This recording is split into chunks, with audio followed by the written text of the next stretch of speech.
在过去我的榴莲园呢，这边呢的树全部都很不漂亮，为什么呢？因为种了介壳虫，然后呢又开始出现了一些小插曲，就是叶子呢一直会掉落新的叶子。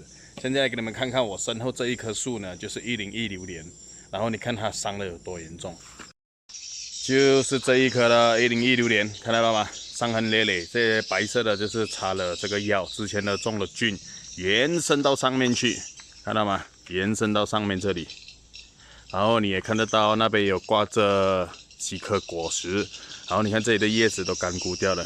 这里呢，我相信呢，应该是有这个虫呢钻进去这树枝里面的。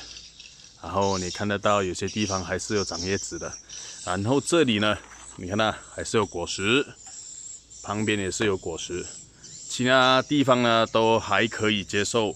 开始标新叶了，之前种的介壳虫都好了。